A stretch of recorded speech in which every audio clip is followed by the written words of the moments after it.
नमस्कार, बुलेटिन में आपका स्वागत है और मैं हूं आपके साथ रितेश कुमार गौतम। और खबरों का आगाज करेंगे एक बड़ी खबर के साथ।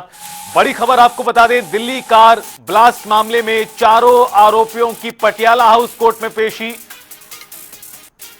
जिसमें मुजम्मिल, शाहीन, इरफान और आदिल की पेशी आपको बता दें होने वाली है। आरोपियों की 10 दिन की कस्टडी आज पूरी हुई है। उमर के साथ मिलकर ब्लास्ट दिया गया था अंजाम। तो अब इन सभी आतंकियों की पेशी आज कोर्ट में होगी। एनआईए ने अपनी कस्टडी में लिया हुआ था। बरामदगी लगातार की जा रही है, एक के बाद एक खुलासे हो रहे हैं। और अब इस मामले में चूंकि कस्टडी पूरी हो चुकी है 10 दिनों की, तो ऐसे में आज दोबारा से पेशी इन आरोपियों की जानी है। और एनआईए निश्चित रूप से कस्टडी को और बढ़ाने की मांग करेगी, कस्टडी को और मांगेगी, क्योंकि अभी भी इस पूरे व्हाइट कॉलर टेरर मॉड्यूल में कई खुलासे होने बाकी हैं और अभी तक कई सनसनीखेज खुलासे हो चुके हैं। किस तरह से लंबी प्लानिंग ये लोग कर रहे थे, कहां कहां पर निशाना बनाने की तैयारी की जा रही थी, कौन कौन इसमें शामिल था, ऐसे कई सवालों के जवाब काफी हद तक अब सामने आए हैं। और ये नेटवर्क दिल्ली से लेकर फरीदाबाद, जम्मू कश्मीर, उत्तर प्रदेश और भी आसपास के इलाकों में फैला हुआ था, जहां पर ये सभी डॉक्टर मिलकर देश को दहलाने की बड़ी प्लानिंग कर रहे थे। अब जब ये पूरा टेरर मॉड्यूल जिसका पर्दाफाश हुआ है, तो एक के बाद एक खुलासे हो रहे हैं, जिसमें आपको बता दें डॉक्टर मुजम्मिल, डॉक्टर शाहीन, इरफान और डॉक्टर आदिल की आज पेशी होगी। आरोपियों की 10 दिन की कस्टडी आज पूरी हुई है। डॉक्टर उमर नबी, जिसने दिल्ली में 10 तारीख को ब्लास्ट किया था, जिसमें कई लोगों की जान गई थी, कई निर्दोष लोग मारे गए थे और बड़ी मात्रा में अमोनियम नाइट्रेट भी बरामद किया गया है। कई अन्य डिजिटल उपकरण भी बरामद किए गए हैं।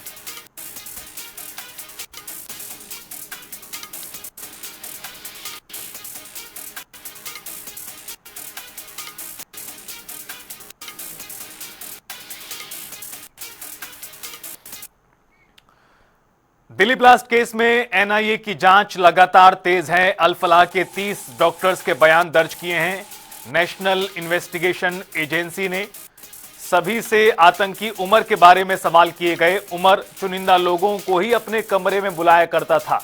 उमर का एक फोन जम्मू कश्मीर पुलिस के कब्जे में है। उमर के फोन में 4 वीडियो जांच एजेंसी को मिले हैं। एक वीडियो सोशल मीडिया पर भी वायरल हुआ था। बाकी के 3 वीडियो भी उमर की तरफ से बनाए गए थे। जांच एजेंसी उमर के मददगारों की तलाश में जुटी हुई है।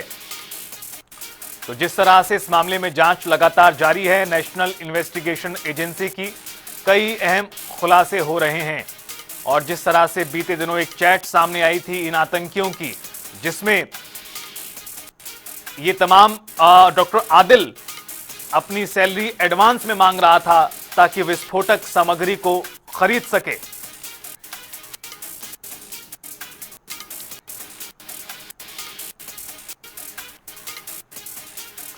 और इस पूरे मामले पर फिर चाहे आरोपियों की आज कोर्ट में पेशी हो या जिस तरह से खुलासे हो रहे हैं और जो वीडियोज बरामद किए गए, चूंकि एक वीडियो जिसमें सामने आया था जिसमें डॉक्टर उमर पैरवी कर रहा था मानव बम की, और अभी 3 वीडियो और बताए जा रहे हैं जो जांच एजेंसी जिसकी जांच कर रही है। इस पूरे मामले पर और ज्यादा बातचीत और चर्चा करने के लिए दिल्ली से हमारे संवाददाता स्पर्श शर्मा हमारे साथ लाइव जुड़ चुके हैं। स्पर्श, जिस तरह से इस पूरे मामले की जांच आगे बढ़ रही है, निश्चित रूप से कई चौंका देने वाले खुलासे भी हो रहे हैं। लेकिन सबसे पहले बताइए, चूंकि कस्टडी पूरी हो रही इन आतंकियों की, तो आज एक बार फिर कोर्ट में पेशी इन सभी की होगी और क्या संभावना है, चूंकि एनआईए भी कस्टडी और मांग सकती है, क्या है जानकारी?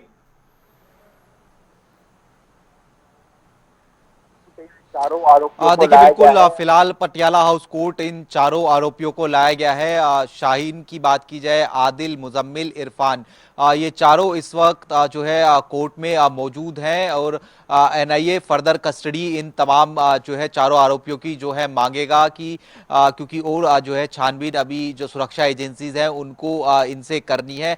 फिलहाल आज 10 दिन की जो रिमांड है वो इन चारों ही आरोपियों की जो है खत्म हो रही है। हम जानते हैं किस तरीके से उमर के ये तमाम साथी थे। उमर ने दिल्ली बम धमाके में खुद को उड़ा लिया था और उसके बाद में ये चारों के नाम भी जो है निकलकर सामने आए। पूरी जो मॉडस ऑफ ऑपरेंडी है वो जानने की कोशिश है कि आखिरकार किस तरीके से ये जो है दिल्ली एनसीआर को दहराने की जो कोशिश है वो जो है रच रहे थे। साजिश किस प्रकार की थी, कौन कौन लोग इनके साथ में साजिश में जो है जुड़े हुए थे, क्योंकि जिस प्रकार से पहले आदिल की गिरफ्तारी हुई, आदिल की निशानदेही पर मुजम्मिल गिरफ्तार हुआ, फिर शाहीन का नाम निकलकर सामने आया, उसके बाद में जो फरीदाबाद के गांव से हम जानते हैं किस तरीके से जो 2900 किलो के आसपास अमोनियम नाइट्रेट है वो पकड़ा गया। कई पिस्टल, कारतूस, राइफलें ये भी जो है बरामद हुई और जो अल फलाह यूनिवर्सिटी है उसका नाम बार बार इस पूरे मामले में निकलकर सामने आया। तो अभी जांच का दायरा जो है एनआईए जो जांच एजेंसी है उसने पूरी तरीके से बढ़ाया हुआ है। लगातार देश भर में अलग अलग जगहों पर छापेमारी चल रही है। कौन लोग इनके साथ में थे उनको लगातार जो गिरफ्तारी है या फिर कहीं की हिरासत में लेने का काम जो है चल रहा है। तो ऐसे में आज एनआईए एक बार फिर से जो है इनको रिमांड पे लेने की जो कोशिश है वो एनआईए की जो विशेष अदालत है उसमें करेगा और निश्चित तौर पर जो आने वाले समय में इस पूरे मामले को लेकर खुलासे भी जो है होते हुए नजर आएंगे। बिल्कुल। और स्पर्श एक और सवाल, चूंकि जिस तरह से ये भी खबर सामने आई कि जो उमर का मोबाइल था उसमें से कुछ वीडियोस बरामद किए गए हैं, एक वीडियो जिसमें से सोशल मीडिया पर वायरल हो गया था, इसके अलावा भी और वीडियोस बताए जा रहे हैं, और किस तरह की जानकारी इन वीडियोस में हो सकती है?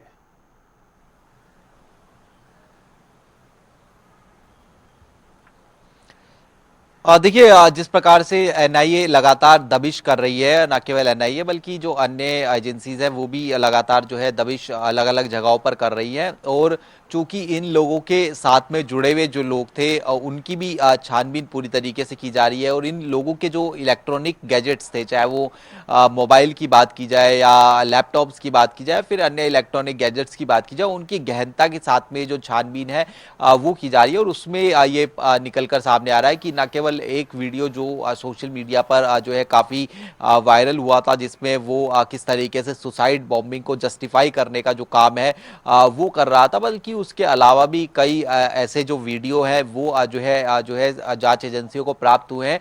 अब उसमें जांच एजेंसीज ये देख रही हैं कि क्या इन लोगों ने किसी और को भी रेडिकलाइज करने का काम तो नहीं किया था, क्या जिस तरीके के वीडियो में शब्दों का इस्तेमाल किया गया था उसके कारण कोई अन्य लोग तो रेडिकलाइज नहीं होते। और जिस तरीके के आरोप शाहीन पर है कि वो जैश से सीधे तौर पर जो है संबंध रखती है और वो जो ये पूरा भारत है उसमें जो है लोगों को भर्ती कराने का, खासतौर पर महिलाओं को भर्ती करने का काम जो है वो करती थी।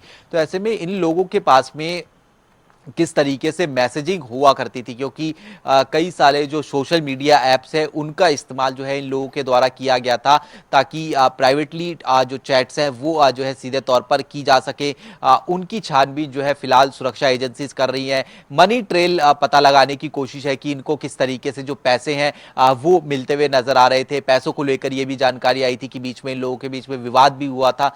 तो तमाम तरीके से जो है छानबीन करने की कोशिश हो रही है कि आखिरकार ये जो आरोपी पकड़े गए हैं जिसमें उमर ने खुद को उड़ा लिया, उसके अलावा शाहीन, मुजम्मिल, आदिल, इरफान, इनके अलावा कौन कौन लोग इनके साथ में शामिल थे या फिर किन लोगों ने इनकी मदद की थी, या वो मदद हम जानते हैं कि किस तरीके से जो है हो सकती है, चाहे वो जो हम जानते हैं चाहे वो गाड़ी प्रोवाइड करने में मदद हो या फिर ठहरने के इंतजाम में मदद हो। ऐसे तमाम चीज़ों की जो फिलहाल जांच है वो सुरक्षा एजेंसीज कर रही है और इसलिए हम देख रहे हैं कि आज जब जो एनआईए की अदालत है उसमें इन चारों आरोपियों को पेश किया जाएगा तो एक बार फिर से रिमांड लेने की कोशिश जो है एनआईए की होगी। बिल्कुल। और चाहे इलेक्ट्रॉनिक गैजेट्स हो या फिर जिस तरह से इस मामले में एनआईए इन तमाम आतंकियों की निशानदेही भी करा रही है। स्पर्श बीते दिनों हमने देखा किस तरह से मुजम्मिल और शाहीन को देर रात एनआईए की टीम फरीदाबाद अल फलाह यूनिवर्सिटी लेकर पहुंची और अन्य इलाकों में भी एक तरह से मौके पर ले जाकर सवाल जवाब किए गए, जगहों की निशानदेही कराई गई और उसमें यह भी सामने आया कि डॉक्टर आदिल की भी इसी तरह से अभी एनआईए की टीम मौके पर ले जाकर जांच पड़ताल करेगी। तो ऐसे माना जा रहा है कि एनआईए को और कस्टडी मिल सकती है इस पूरे मामले में, चूंकि अभी भी कई सवालों के जवाब मिले हैं, कई सवाल के जवाब अभी मिलने बाकी हैं।